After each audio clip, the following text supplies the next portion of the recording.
Ladies and gentlemen, this is You, Me, and BTC, the podcast number episode 187. Thanks for joining us today. We're going to have a blast. We are live streaming. We already got the chat blowing up.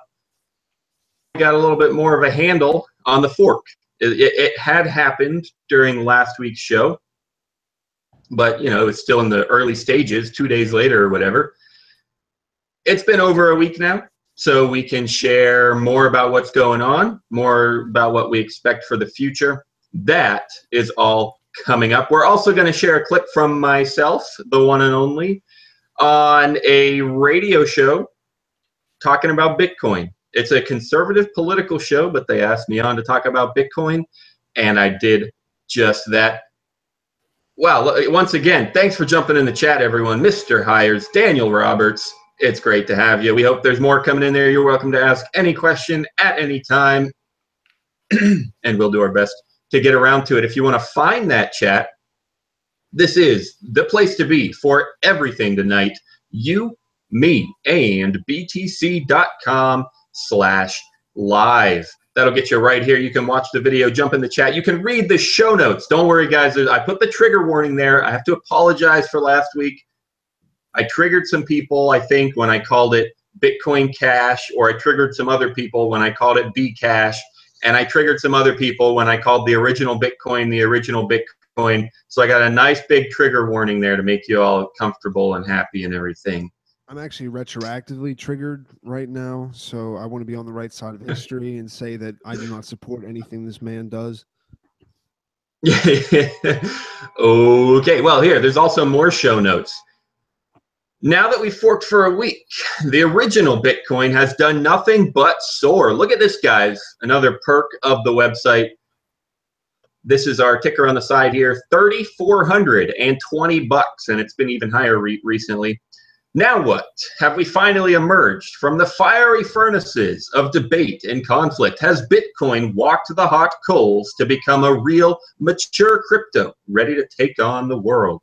Does Bitcoin Cash, trigger warning, late, does Bitcoin Cash still stand a chance to dethrone the original, trigger warning, the original Bitcoin? What does this week's SegWit lock-in mean for the two Bitcoins? Good questions. And we'll get to all that. Whew. I just had fun writing that paragraph, so I wanted to read it here. You can't say trigger warning after you've already triggered people. It doesn't. I know that I caught myself. That's why I said late. I'm sorry. Jeez. The R rating trigger warning, police. Doesn't come after the movie. They're like, yeah, we just showed your kids a bunch of people getting cut up. I know. You're right. I'm just trying to help you become more sensitive. I get it, except your argument is invalid because I already conceded that I got it wrong right after I said it. So chill out. That's not what it's about. It's about making you feel bad and destroying you. Got some tweet buttons on this same page that you can and should click on. Guys, yeah, give us a thumbs up if you're willing. Give us a comment wherever you are, a like, a heart, whatever it's called, wherever you are.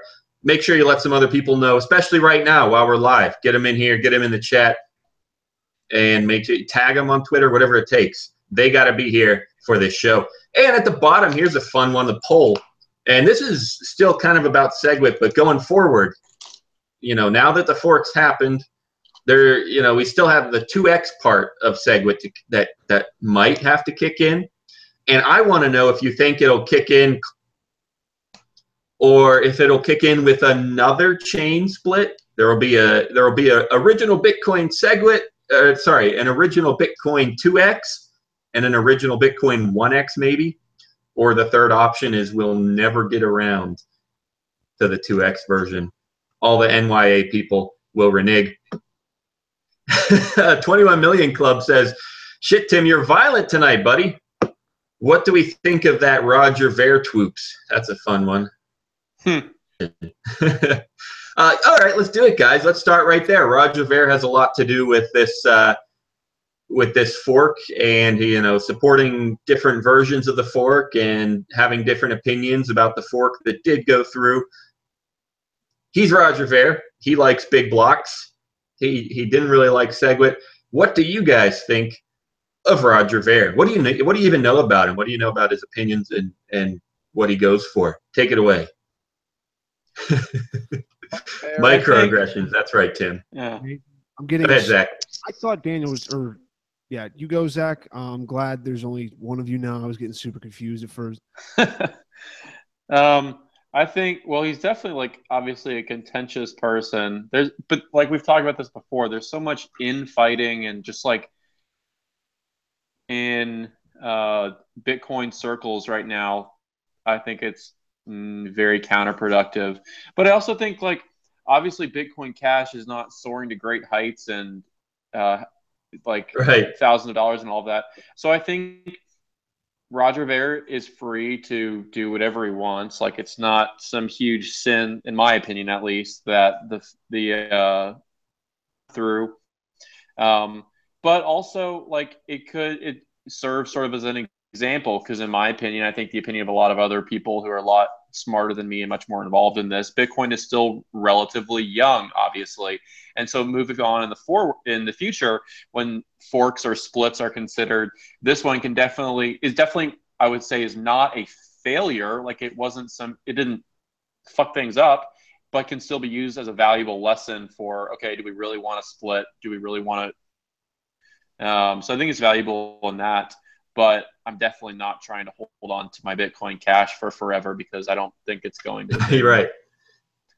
Yeah, I think those are all great points. I generally agree with him. I agree with you that, yeah, he's believe and work on and support whatever he wants. He's totally allowed to twoop whatever he wants. 21 Million Club confirmed for us that twoops means tweeting while he poops. Poop tweets. Which is, it's true for me. I'm on Twitter most often while I'm on the can, so hey, I'm retweeting stuff and whatnot. Donald Trump is too. So Roger Ver, Donald Trump, Dan Brown, they all tweet and we'll all twoop together. Yeah.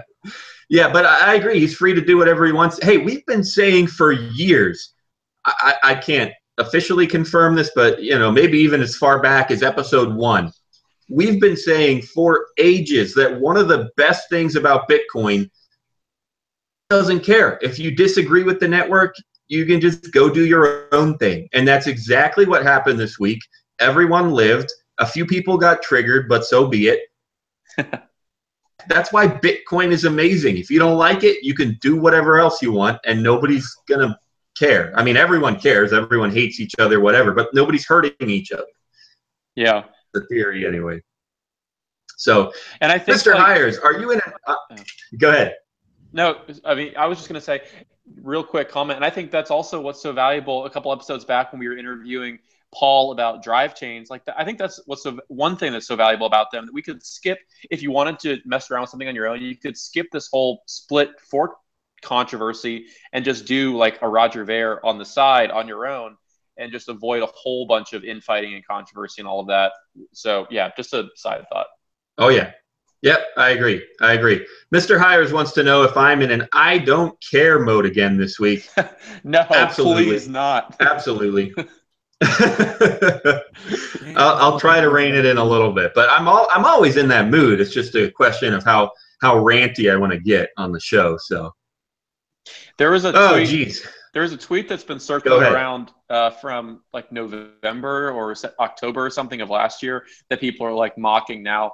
The tweet was by some developer, I think. I don't remember the name, but it was like, we all know there's a 95% chance that SegWit will never, or like there's a 100% chance SegWit will never go through by beginning of 2018 or something. And people are just laughing now. Yeah. Oh, I saw one too. Oh, geez, I don't remember what it was. But yeah, it was some weird prediction that some developer made. This is a dumb story now because I don't even know the story. But yeah, it was a funny tweet because he was just totally wrong. That's the cool thing about Twitter is even if you delete tweets, a lot of people keep screenshots. And although at the same time, screenshots can be spoofed, super easily. But whatever, it's still hilarious because somebody will say something and they'll be totally right and it's a awesome tweet to quote, or they'll be totally wrong and it's an awesome tweet to quote, including Donald Trump. So okay, so all right, guys, I want to ask you also same thing, kind of aftermath of the fork here. and thinking about SegWit locking in and thinking about the 2x part of SegWit. Question to you two. What do you think about SegWit 2x? Is there going to be another fork? Is it going to go through 100%, or will it never go through? Give me a prediction and some reasoning. Hit me with it. I think we should. I still stand by the tweet that I saw months ago. It was something to the effect of, we should have a hard fork every day because free money every day. So that's my opinion. Yeah. Oh, yeah. Good point. Yeah. So I would say hold on. So there's three options. It goes through 100%, it splits, or it never goes through. I would say there is no chance whatsoever that it's never going to go through. So I think it will, to get rid of that double negative, I think with certainty that it will either go through. I'm trying to keep track of my negatives here. Here's the point. I know too many people. I might have said that wrong, but the point is, I know too many people that just absolutely reject big blocks. I've said this before. Maybe it's just my circles on Twitter. Maybe I'm being censored, or maybe the stuff I read is being censored. I don't freaking know. Who cares, right? But I know too many people that just will not take big blocks. And so they're either going to fork, or they're just going to totally prevent 2x. That's what I was trying to say. That's what I believe. They will either fork and prevent big blocks, or they will just never have big blocks. So what I don't think will happen, 100%. That's what I was trying to say. I don't know. Like I said, there's three options, and I'm open to two of them, and I'm not really sure. I'm totally torn between them. I'm split between the split decision. That's where I'm at. Tim, also, hey, I meant to tell you before we started, Tim, your audio was pretty low last week, so just make sure you're close. But yeah, what do you think? SegWit 2x going through, or the 2x part of SegWit 2x going through or not? I mean, I don't see why it won't eventually. Someone will probably push it through. I mean, they've already started it. Everyone's like twittering now, like it's this thing that we're going to do to save humanity. And it's like, we did it, guys. We did it. So I think eventually it'll go through. Again, I don't think no one, unless, like, again, what I said before, unless stuff actually gets interesting and people aren't just tweeting at each other, like people are like killing each other in the streets over the whole thing, I don't think it's going to stop anything, because there's nothing to stop them from doing it. Yeah, exactly. Like we said, that's how Bitcoin is. And here's what maybe this discussion, literally all three of us gave different answers, and it all points to one thing that maybe we could say now is pretty certain. Tim, you said 2x will go through because it's already kind of in the works and a lot of people agreed to it. Sure. I said that I know a lot of people that will never have 2x. And Zach said he wants forking every day.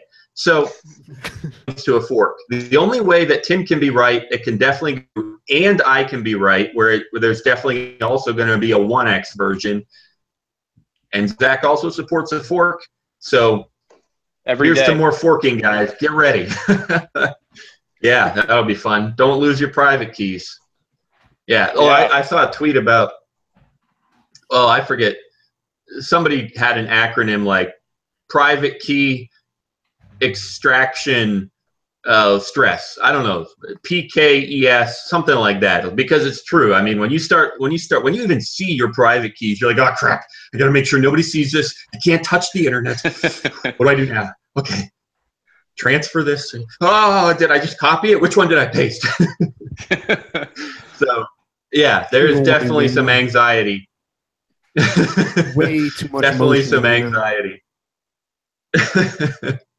When you look at your private keys and try to move them around and sell your Bitcoin Cash. I had to do a little bit of that this week, just like I said I probably would last week.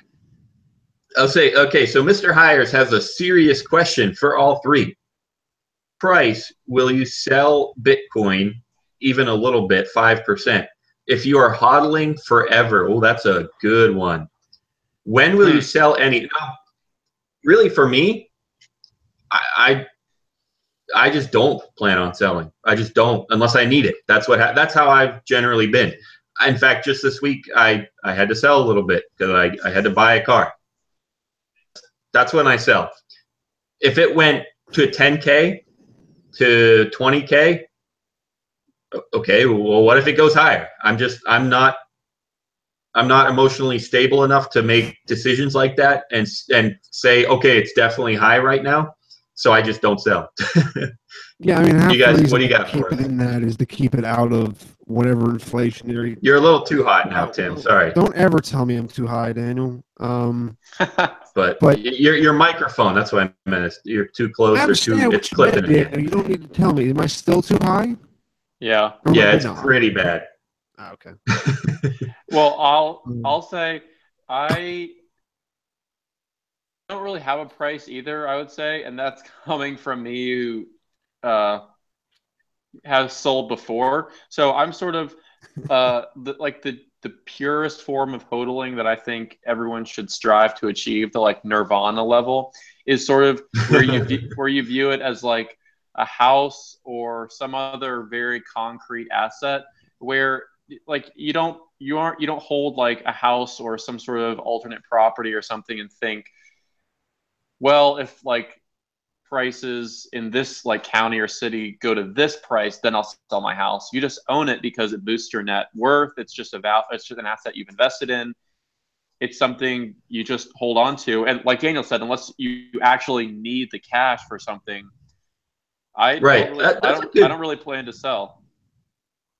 Yeah, that's a good way to put it. I mean, a lot of people like to own houses, but for most people, I mean, there are, real estate investors or whatever, but for most people, they don't try to like play the market on their house. They just hodl it. and so, yeah, that's a pretty good way to put it, I think. Yeah, I'd be too worried about getting it back out and it not being something that bites me in the ass with taxes. That'd be like if I was gonna, even though it's like I'm not selling it and making like huge profits, but I'll probably if you're gonna ask me when I'm gonna sell it, by the time I'm thinking about selling it, it's gonna be too high for me to just take out and be like, yeah, no, this is just money I earned that's just here with no documentation. You said you sold it for cash? Is that what you said?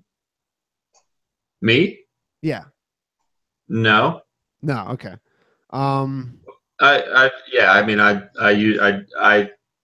you don't too, yeah, but but see, like the beauty is like I think in the next, I mean, we already can now, but like we won't even need to be in a situation like Tim's describing where we have to necessarily worry about, obviously, like paying your taxes is good for the record, since the IRS is probably listening. My taxes. I love taxes.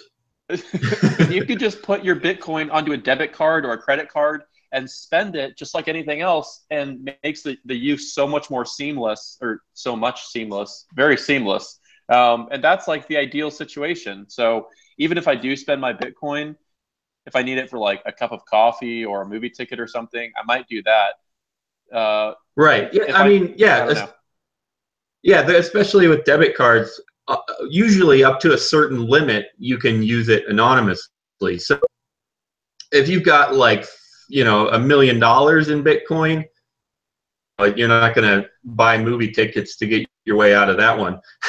But yeah, I just saw an assload of movies, Your Honor.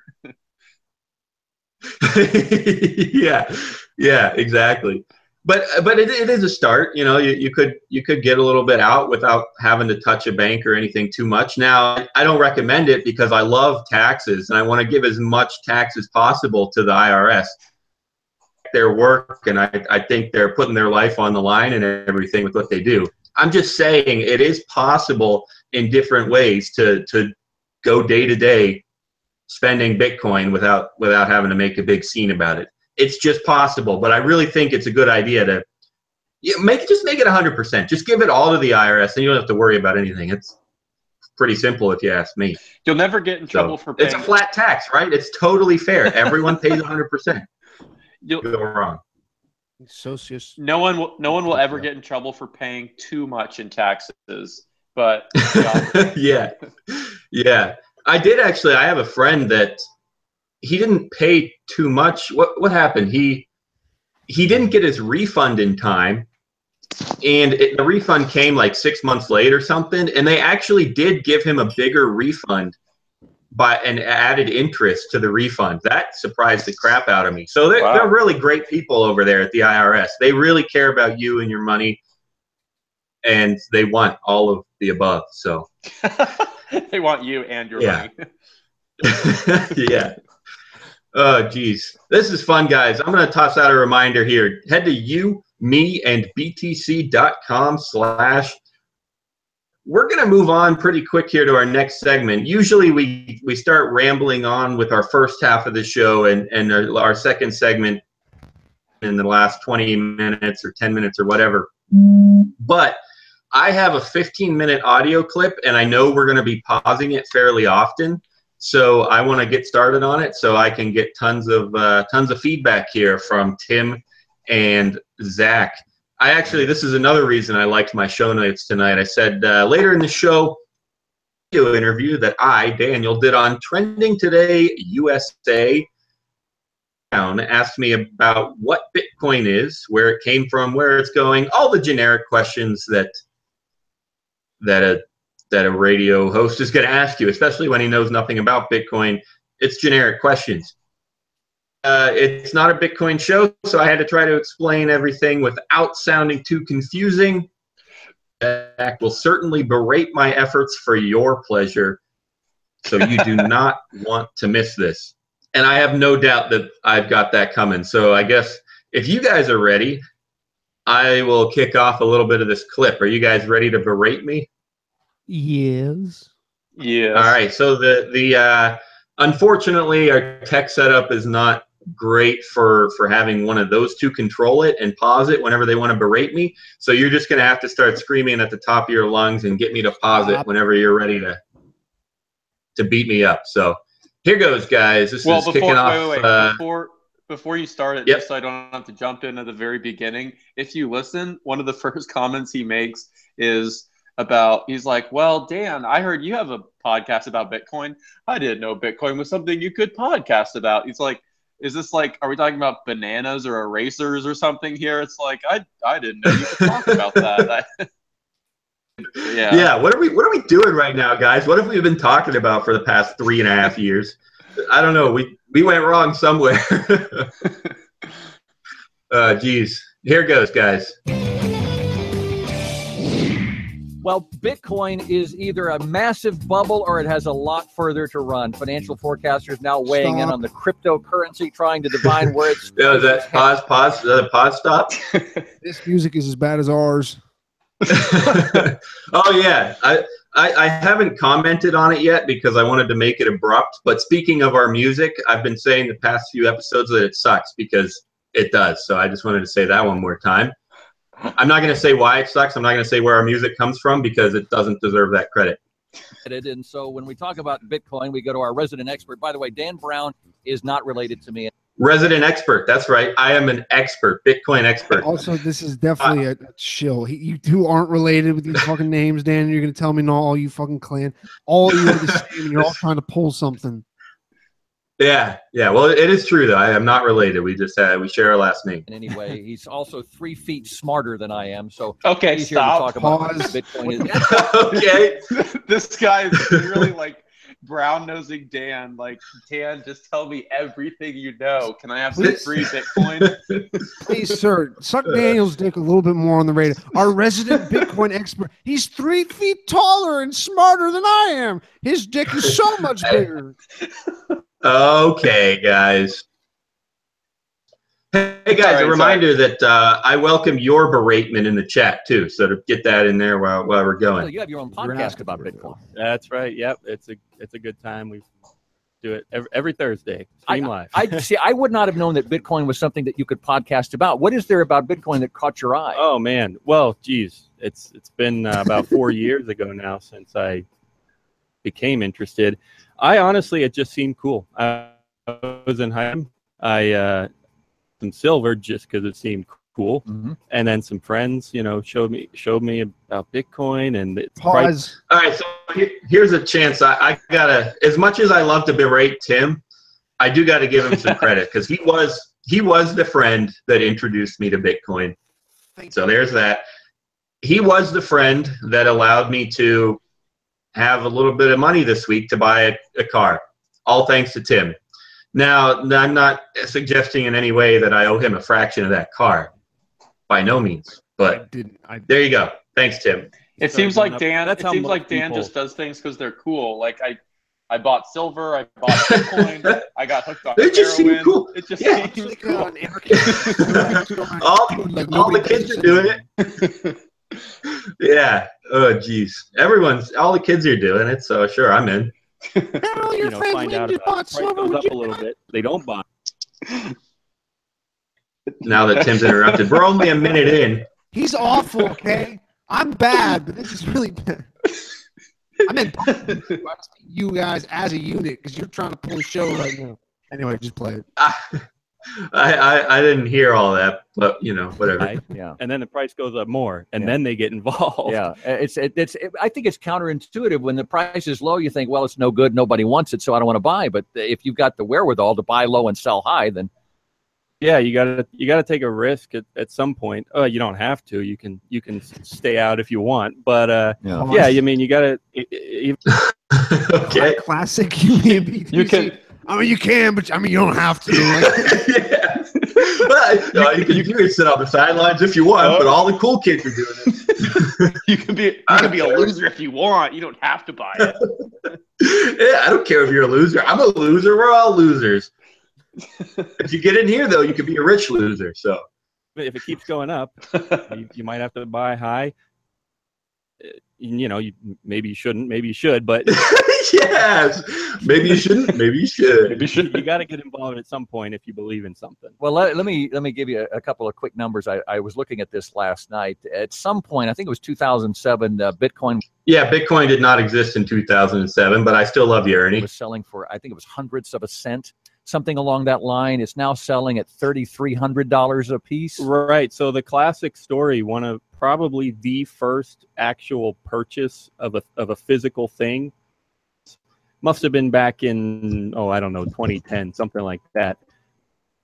Just was 2 pizzas for 10,000 Bitcoins. Yeah. So I don't know. You can run the math. 10,000 times about $3,000. That puts you at what? 300 million? I don't know. 3 billion. Yeah. So I think I got the math wrong there. I'm going to check it now because I'm on my own show and I can do what I want. I'm pretty sure it's 30 million. Wow, About 3,000. The resident Bitcoin expert came to do math. Yeah, you dumb shit. I know.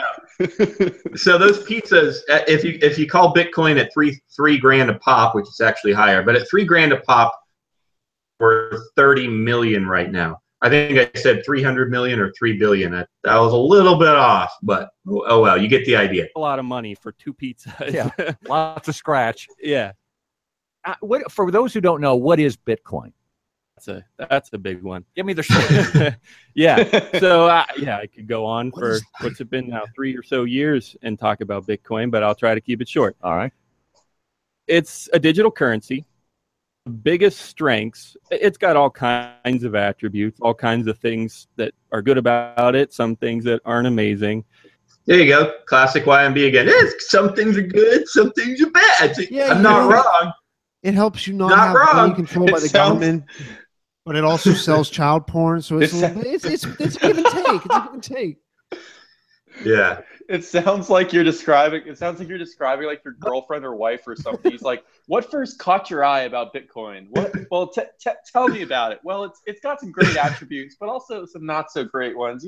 I could go on and on about it. It just looked like she needed help. I was like, I need to help this struggling currency. Yeah, exactly. Inexperienced. Tim's commenting on my actual love life right now, but I don't know. But some of the biggest strengths that people talk about are that it's decentralized. Shots so you fired. don't have Janet Yellen and her buddies in a room deciding to print more Bitcoin. In fact, it's essentially impossible to make more Bitcoin. I mean, it could be done, but you would have to convince the entire network to go along with you. Yeah. So this was a tough one to talk about because it is true that you can't print more Bitcoin last week. So it's tough because we say that all the time, and I didn't want to get into all the explanation of what the fork was and how it happened. So I just briefly mentioned it here, and that maybe we could honestly devote a whole episode to it, talking about, is Bitcoin controlled by a small? That's a lot of people are saying that with the fork and everything, with SegWit and the New York agreement and SegWit 2x. There are a lot of people are saying that, it's just the corporations now are just making for us.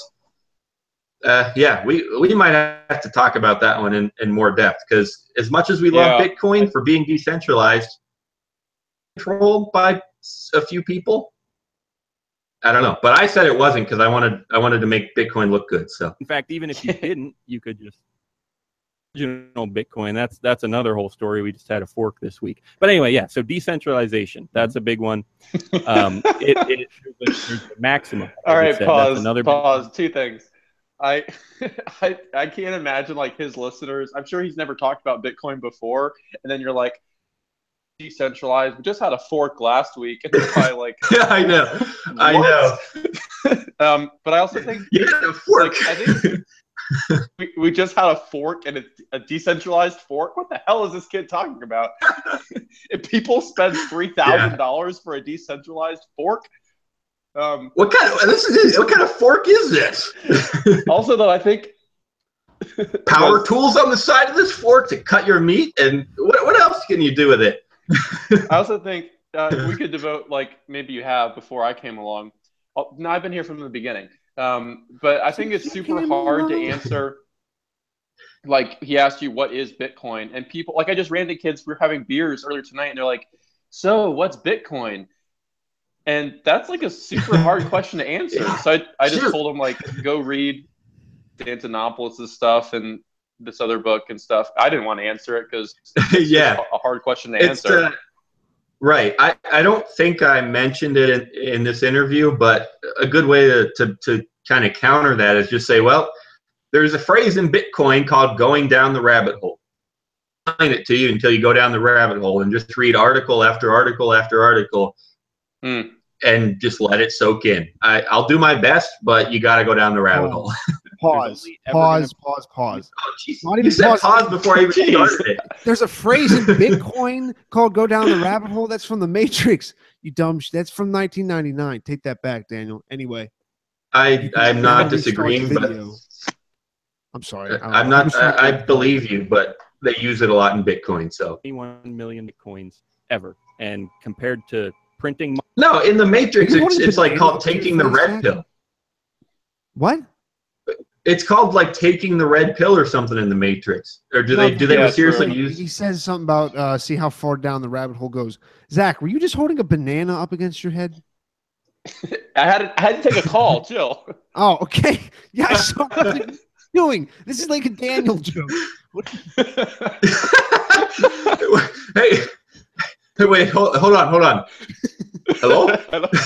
I don't remember how that joke starts, but it's something about a joke. Oh, you know what else is cool? You know what else is cool? Giant imaginary phones. Hello? Oh, it's for you. Money. A lot of people like that scarcity. Yeah. So that's a big strength. It's censorship resistant.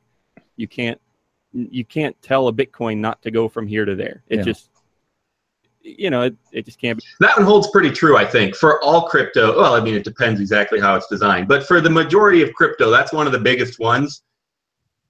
Resistant. Even if they put me in prison, I could still have a brain wallet and get around. They can censor my body, sure, by locking me up. But the Bitcoin, I mean, if I can transact it, I can transact it. I'm sorry, it's going to happen. But we have an episode called like white lists and black lists where include and say all the Bitcoins from this address, we're not going to process those transactions. There's a lot of nuances there, but in general, I think that's a pretty strong one. It's censorship resistant. Something like in prison where you can't transact it unless you are like transacting it with somebody else in the prison or you have like a memory wallet. But the idea is like everybody complains about it being imaginary, but it's like that's kind of again good. And I guess I don't normally think of it in that way. I normally just think of it as being like an email. But like literally the reason why it's good for that is because it's imaginary or like it's imaginary. I'll take quiet over this robot clippy voice. So yeah, back off a little bit, I guess.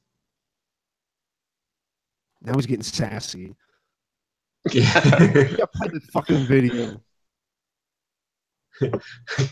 Oh man, I don't know. Somebody said it's lagging. I apologize. I don't know if it's us or you or who. But yeah. Also, 21 Million Club says follow the white rabbit. Be done. What is it used for? Yeah. So other than pizzas. Yeah.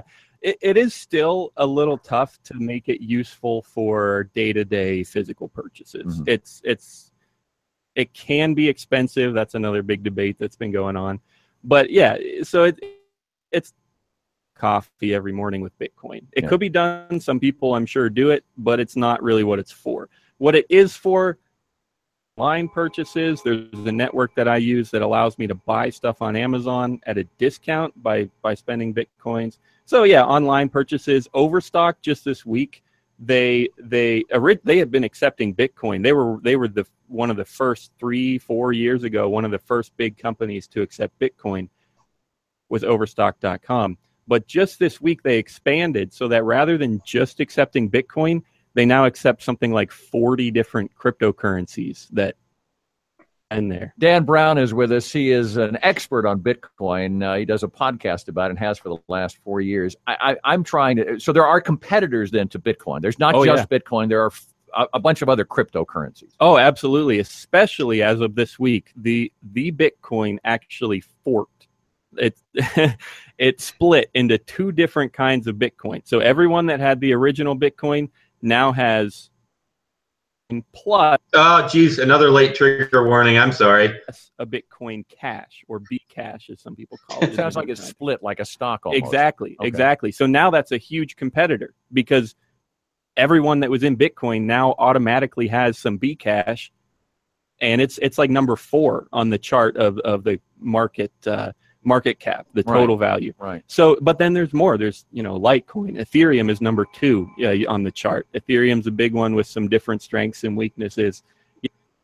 I want to say, speaking of the name Bitcoin Cash versus Bcash, ignoring all the trigger humor or whatever, I do legitimately think that Bcash is a much better name. It clarifies that it's something else. Now, that for that exact same reason, that's why a lot of people hate it. Because they're like, oh, it's Bitcoin. It's not something else. But in order to help communicate this split to other people, Bcash is so much easier to understand. Oh, it's not Bitcoin. It's Bcash. Yeah, it's good for the outsider, for the person who doesn't use it that much, because it is a very easy, definitive name. Because you do something like Coin Unlimited, and people are like, what the fuck is this? Yeah, exactly. I'm disappointed. I'm disappointed that you didn't say Bitcoin forked into Tim's ass and then just see what he says. Oh, yeah. We need oh, crap. I missed my chance. We need to just punk radio shows. There's The 21 Million Club says with Ethereum, when you screw up, you can always ask for a refund. Oh, that's a good point. I mean, I said on the list of benefits that, it's censorship resistant. But in a way, it could be censored. You could roll back the blockchain. Well, shoot, they did it with Ethereum. So yeah, there's like I said, there's nuances in all of this, but in general, it is censorship resistant in a lot of ways. Hundreds, thousands of them that people make. Is Bitcoin a good investment for people? Is selling? I saw a price of they're thinking it's going to go to 5,000, but right now I think it's about 3,300. Yeah, I mean, I'm not an investment advisor, so don't come after me if I'm wrong. But I mean, I like it. I'm going to have some for a while. I don't see it going. It has been volatile. I always have trouble with that word. Volatile at times. All right, I ask this every time. How do you say that word? Please enlighten me. Volatile. I think it's either volatile or volatile. It's like It's like it's like volume. Yeah, volatile. Volatile. I've heard volatile. Billy Tilly Two Tong. It looks like it's spelled like volatile, but it might volatile. It sounds like you're not even So it saying could English. easily drop Did from you- whatever. Did I what? Oh, I was gonna say, did you drop your classic line? Only invest as much as you understand. Oh, I think you're right. I didn't say that. Or I dropped it in the sense that I didn't put it in. Yeah, I don't think I did. But 3,300 now, down to 28. I would not even sneeze. I could wake up tomorrow morning. It could be at 2,200. I wouldn't even. You just get used to it. Yeah. So I'm not saying it'll never go down, but long term, yeah, I would say absolutely. I see it.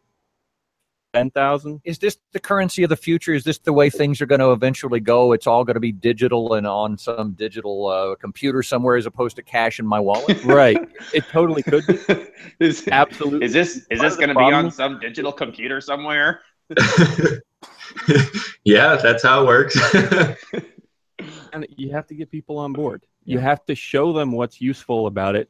And a lot of people, especially in America, we have credit cards. Those are super easy. You know, they have fees, but the consumer never sees the credit card fee. Yeah. Tough to crack markets like that in America. And we're just so used to our banks. And even though the back end of the banks, you know, transfers can take days and days to go through, generally we use PayPal or whatever, or Venmo, and we see it right away. So in America, I have a question. There's a pretty big barrier. Hit me. So my question is, you said earlier that it's pretty hard to use Bitcoin in day-to-day transactions to buy coffee or something, and then you're talking about the credit card market is difficult to penetrate and all of that. So my question is, there's at least like half a dozen different debit cards or credit cards or something like BitPay that you can use a card with a chip and all that nonsense, right, and pay with.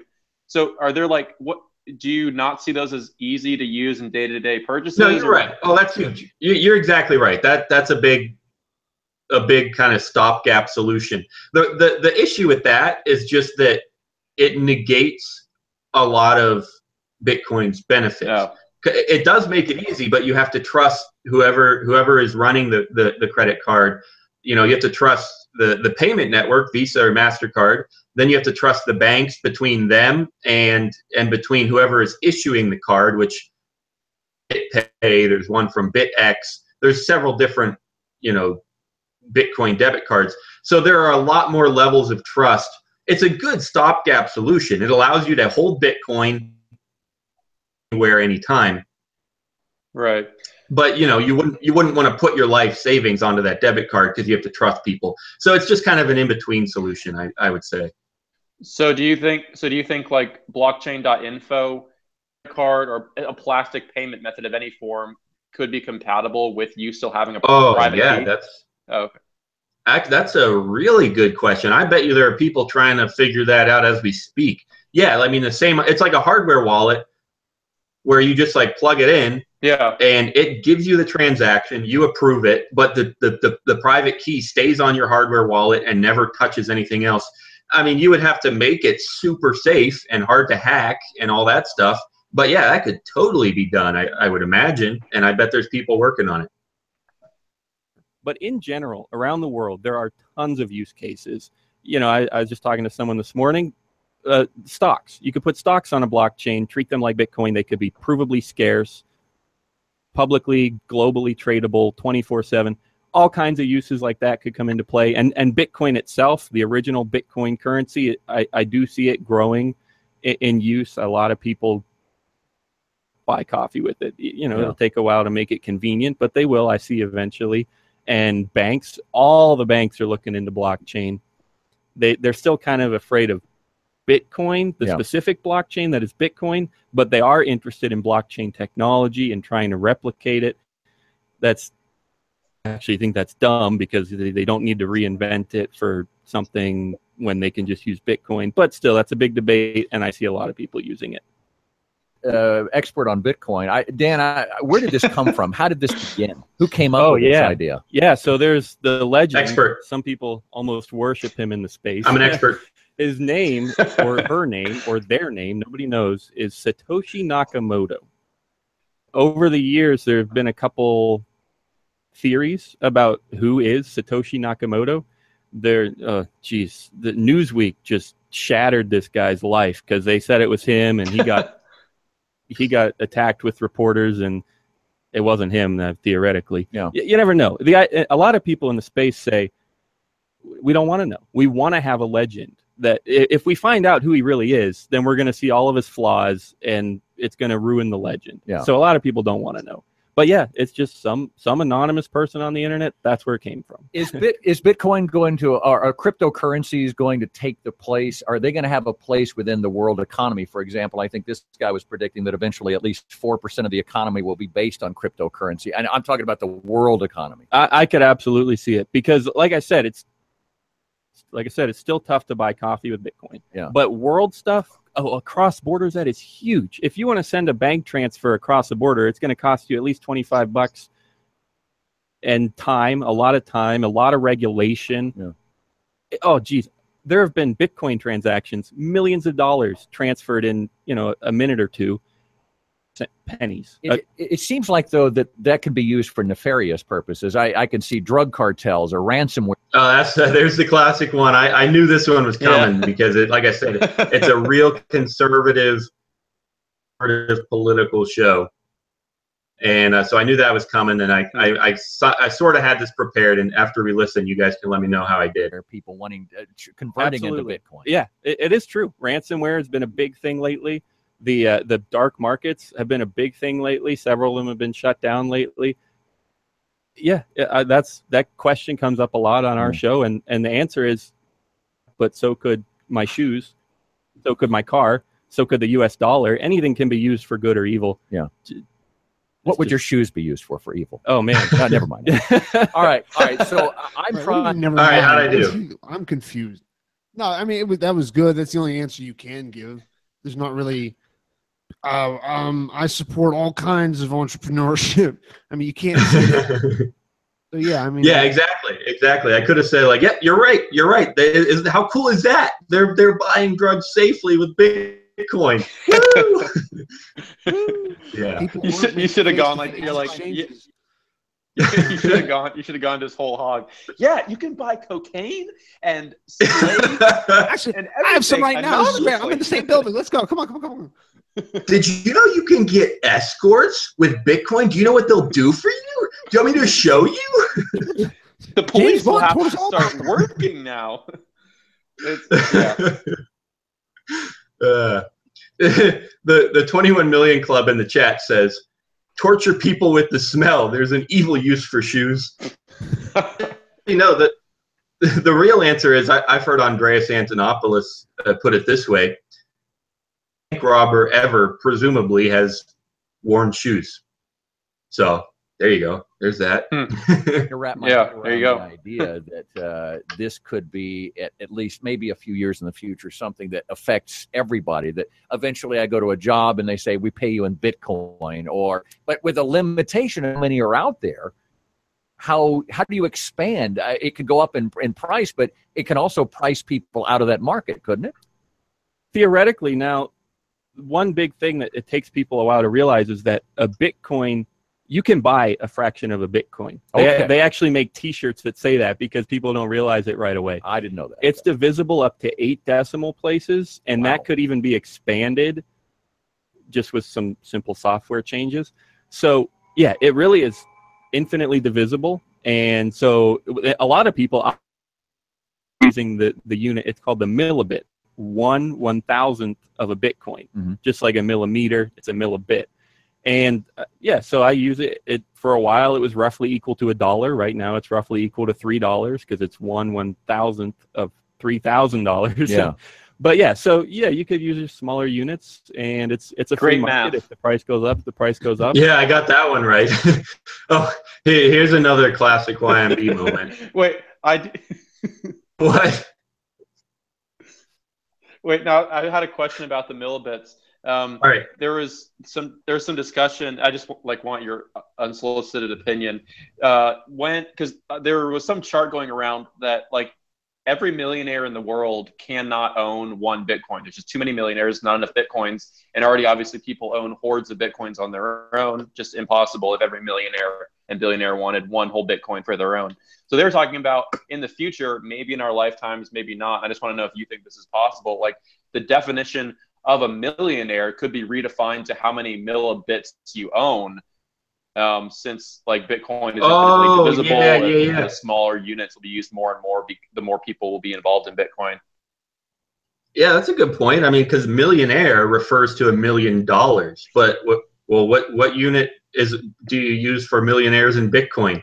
That is a really good question, and I could see it. Yeah, a millionaire in terms of millibits. Yeah, sure, why not? That's convenient. Although, no, I don't know though. I bet it would have to be. I bet it would have to be yet another unit, because if Bitcoin continue, yeah, because you're not going to say a millionaire in terms of regular Bitcoins. Then nobody's ever going to be that rich. No, the world's going to run out of millionaires. What the heck? We're all going to be poor. There's not going to be a single millionaire anywhere. But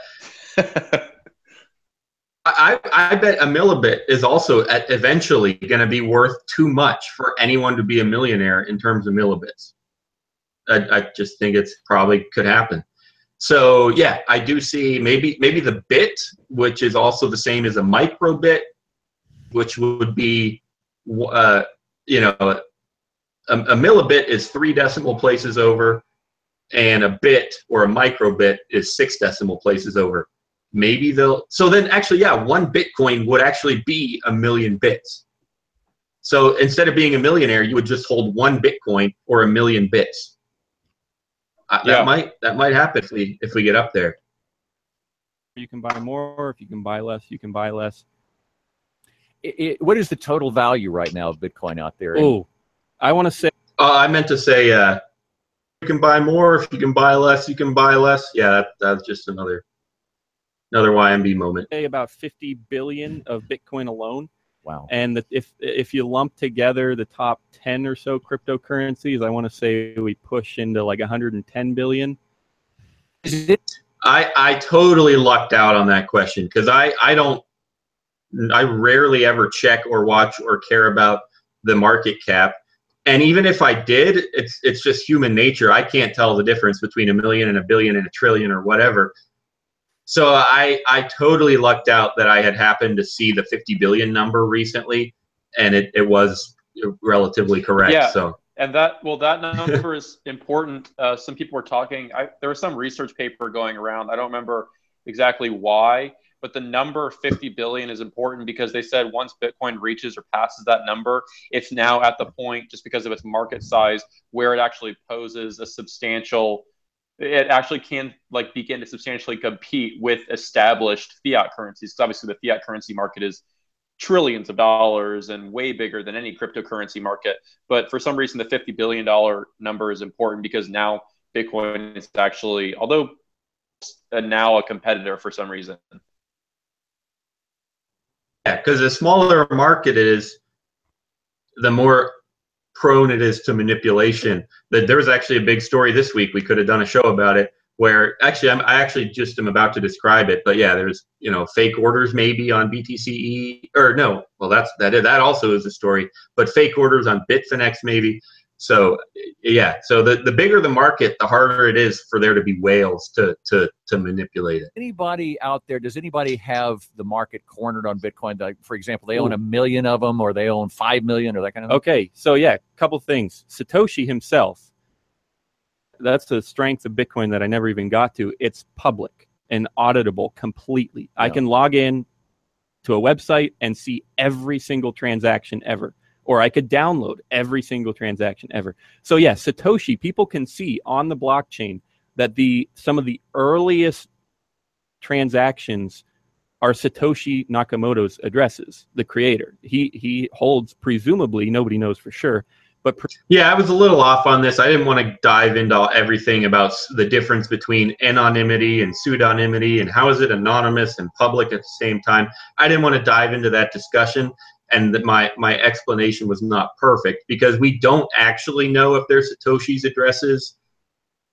Presume that they are. So I fit in that word presumably, and that was the best I could do. Presumably, he holds millions of Bitcoins. So yeah, he could manipulate the market if he still has access to them. Maybe he lost his private keys, they call them, basically passwords. Who knows? Who knows if he still has access to them or what? Maybe, who knows if he wants to sell them or what. So yeah, maybe he could have that cornered. I'm sure there are other big investors. There was a story just this week about big, they call them whales. They have a ton of money in the Bitcoin exchanges, and they put up fake orders to manipulate the markets. That could be happening. It's also happened in gold and silver though too. So yeah, people can get in there and manipulate stuff. And investment advisor. I didn't know what else to say. Like, yeah, it could happen. Yeah.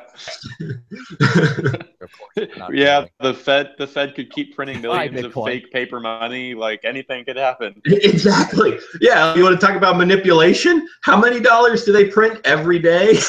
And then how many are fractionally reserved, like into thin air? Talk about manipulation. Let's do it right now. Bring it on. But you bought some years ago. Has it made you rich? I mean, it's done all right. Obviously nobody's ever bought as much as they wish they bought back then. Sure. But yeah, it's done all right. The first time I ever bought it, I think I bought like 3.5 Bitcoins for $100. So wow. that's worth a lot more now though. Yeah, something like that. Yeah. Are they easy to sell? Something like that, a lot more, yeah. Somewhere around there. Kind of, maybe a little bit. Yeah. Oh, if you were one of the early guys and you said, you know what, yeah, I got $1 billion worth of it, I think I'll dump it. It's getting a lot easier. Now, once you get into the thousands of dollars, there's going to be limits and identity verification that you'll have to go through, just like with a bank. If unless you wanted, you could find someone and sell it to them for cash, but that's cool. But it is getting easier. There are companies that in America, U.S. based and abroad, wherever you want, there are companies that will just link up to your bank account to buy and sell. They'll accept credit cards or whatever. It's getting pretty easy to. Feeling old right now.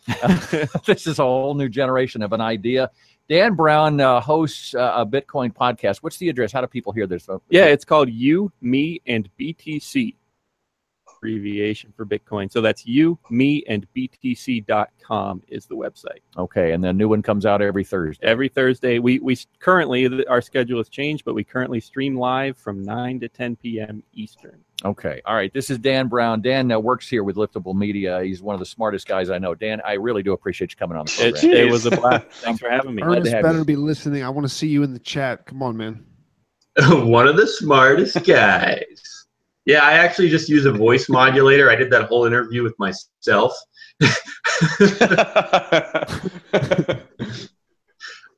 James, first Daniel of all, James. Daniel is amazing. Yeah, Daniel is awesome. the best employee that we have here. Oh my. Yeah.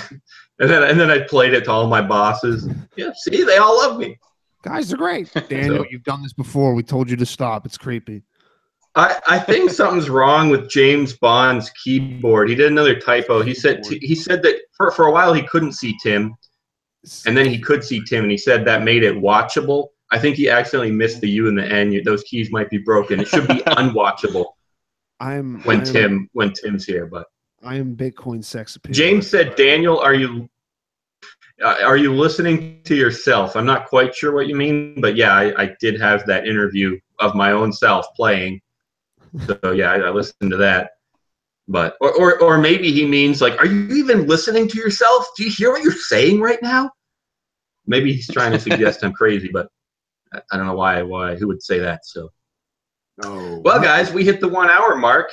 Was this a show or what? That was a good time. Yeah, it was a show. Don't forget to hit a share button. I seriously was thinking, not listening to myself is something I want to do all the time because everyone loves it. No, but I did really like the playback analysis format. Maybe we could find YouTube videos or whatever and just play them back and analyze them. Maybe that worked out pretty well. So anyway, let us know, guys. Let us know what you're thinking in the chat, but that's going away here pretty soon because we're about to wrap up. So if you're on YouTube, leave a comment. Also hit the thumbs up if you're willing. If you're on our website, leave a comment down below. Wherever you are, if you see a link on Twitter, hit that reply button, the quote button, the retweet button. Thanks so much for being here, guys. It's been a blast. Once again, remind all your friends.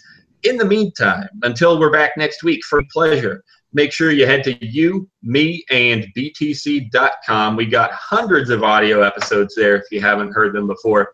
We got our Bitcoin calculator tool, Bitcoin charts, anything you could need there. If we don't have it, just ask.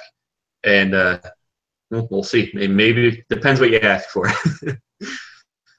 Okay, guys, it's been a blast. If you are listening to this in the future, you can get to this episode by going the show notes and the poll and whatnot by going to meandbtc.com/E187 because /live changes every week to point to the most recent episode.